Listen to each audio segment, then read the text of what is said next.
Look at Las Meninas. Your eye goes first to the little girl in the center, but don't stop there. Look at where you are standing. You may be standing where the king and queen stood. You are not outside the scene, looking in. The painting is looking back at you. And if that is true, Velázquez has made a remarkably bold claim.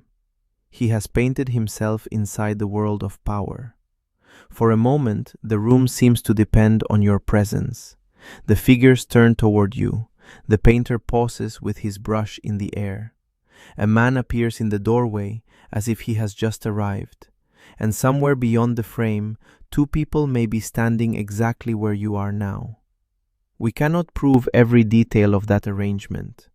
Art historians have debated the precise viewpoint, the function of the mirror, and the scene Velázquez intended to represent. But that uncertainty is part of the painting's power.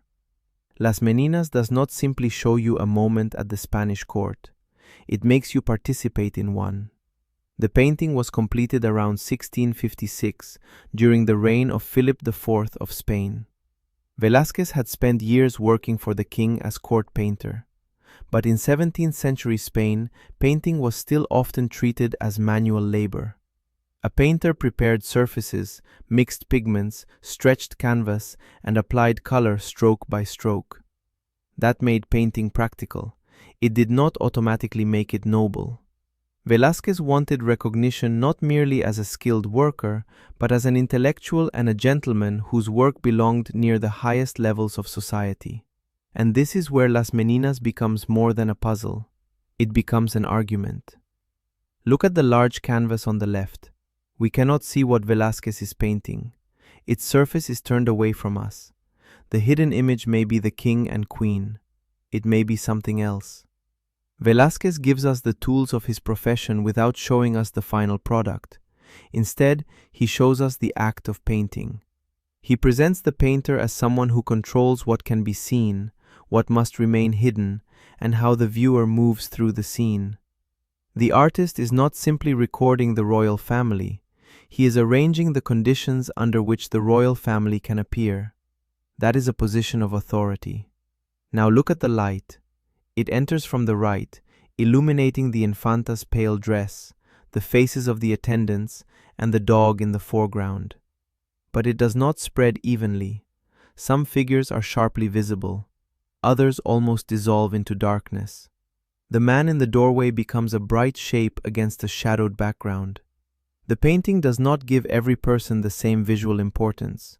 Your attention is guided through contrasts, light and darkness, nearness and distance, stillness and movement. What feels like a natural room is actually a controlled visual system. Velázquez does not need to say, "Look at the infanta." He makes your eye choose her. The brightness of her dress and hair creates a visual center. Then the painting interrupts that certainty. You notice the painter, then the mirror, then the doorway, then the space in front of the painting where you are standing. The image keeps reopening itself. And yet, this movement reflects a human tension. Velázquez wants to be visible, but not too visible. He wants to stand among royal figures, but he cannot pretend to be one of them. He is close to power because he serves it. That closeness gives him access, but it also reminds him of the distance between the court and the person who paints the court. So he creates an image in which that distance becomes unstable. The king and queen may be reflected in the mirror, but they are not fully present. Their bodies remain outside the painted space. The monarchs, who normally dominate official portraits, appear here as a reflection. Velázquez, the servant and painter, stands inside the room. But we should be careful with the mirror. It is tempting to describe Las Meninas as a secret code. The king and queen are reflected in the background, therefore they must stand exactly where the viewer stands, and the entire composition is solved. The reality is more complicated. A mirror reflects light according to its position, angle, and distance. The figures in the mirror do not automatically give us a perfectly measurable map of the room. The painting's perspective is convincing, but it does not behave like a transparent architectural diagram. We can trace lines, study the floor tiles, examine the doorway, and follow the figure's gazes. But no single reconstruction explains everything without difficulty. That matters because the painting's effect does not depend on a perfect optical formula. It depends on possibility. You feel that the king and queen may be standing where you stand. You feel that the figures may be responding to them. You feel that the room continues beyond the frame. The painting turns perspective into an experience. You're not simply looking at a scene from a fixed location. You're given a role inside it. This is the science of seeing at the heart of Las Meninas. The image does not only represent space. It organizes attention, expectation, and participation. Your brain tries to construct the room. It searches for a stable viewpoint. It asks who is looking at whom. It tries to decide whether you are an observer, a royal visitor, or part of the scene itself. And while your mind is trying to solve the image, Velázquez changes the question. He is no longer asking, what happened in this room? He is asking, what does it mean to be seen? Look at the Infanta. She is the brightest figure in the room, but she is not alone. Her attendants surround her, creating a visual frame.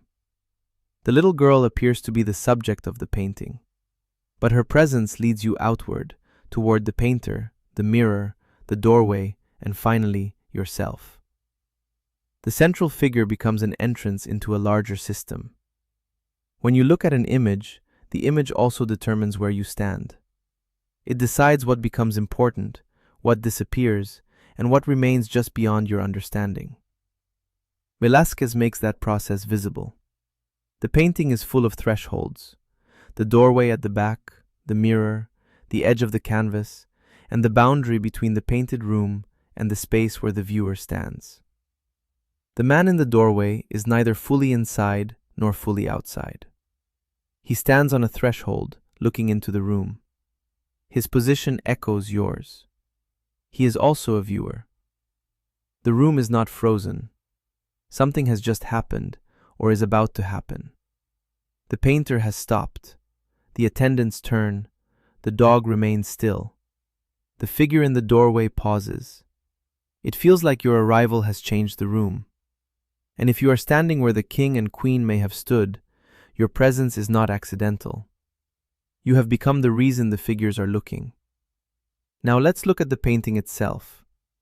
Because once you understand the position it gives you, every element reads differently. The light becomes a way of directing authority. The mirror becomes a question about visibility. The hidden canvas becomes a statement about the power of the artist to control what others are allowed to see. And Velázquez's self-portrait becomes more than a signature. It is a claim. He has placed himself in the center of representation. The royal family may be the reason the scene exists, but the painter determines how that royal world becomes visible to us. This may explain why Velázquez looks so calm. He stands with the confidence of someone who understands the visual structure. He knows where the light falls. He knows where the viewer stands. He knows what remains hidden. And he knows that a painting can make you feel temporarily included in a world you could never actually enter. That is the contradiction at the center of Las Meninas. The painting gives you access to the royal court, but only through the artist. It makes you feel close to power, while reminding you that this closeness has been constructed. You are inside the scene because Velázquez allows you to be. And the moment you realize that, the balance of power changes. The king and queen may be the invisible center of the room, but the visible center is the painting itself. And the person controlling that painting is Velázquez.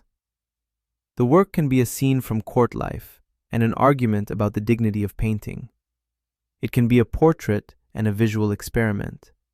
It can be deeply controlled and still feel mysteriously open. That openness is not a weakness. It is what keeps the painting alive. If Velázquez had explained everything, the image would become a diagram. Instead, he leaves enough uncertainty for your mind to continue working. But beneath all the questions about the mirror and perspective is a more personal one. Where do you stand? Are you outside the painting, observing a distant world? Or has Velázquez placed you in the position of someone whose presence changes the entire room? Think about that for a second. The painting does not need to show the king and queen directly to make them powerful. It only needs to make everyone else respond to their presence. And it does not need to prove that you occupy their exact position. It only needs to make you feel that you might. That is enough to transform looking into participation. And yet, the person who makes this possible is not the monarch. It is the painter. Velázquez took the invisible structure of court power and turned it into an experience of vision. He made status, distance, authority, and attention operate through light and space. He did not simply paint himself near the royal family. He made the painting depend on the place where he put himself. Inside the room, inside the court, inside the world of power. When we look at famous paintings in museums, we often stand at a safe distance. We admire the colors, identify the figures, read the label, and move on. But Las Meninas refuses that distance. It asks you to notice your own position. It reminds you that every image creates a relationship between the person who made it and the person who sees it. And once you understand that, the painting changes. You no longer see only a group of figures in a palace room. You see an artist testing the limits of his position, a painter asking whether he can make his own labor visible, a man who cannot become a king, but who can create the room in which kings appear. Because somewhere inside those complicated lines of sight is a quiet declaration. I may serve the court, but I understand how the court is seen, and I can make you stand exactly where I want you to stand.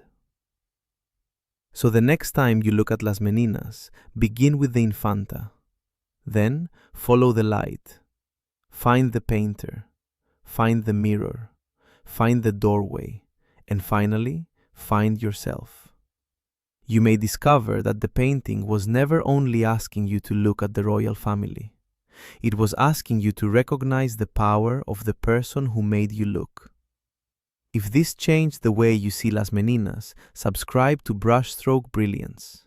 There is always another masterpiece waiting to reveal the human struggle, the hidden science, and the emotional cost beneath its surface. Because when you look closely enough, a painting does not remain silent. It begins to look back.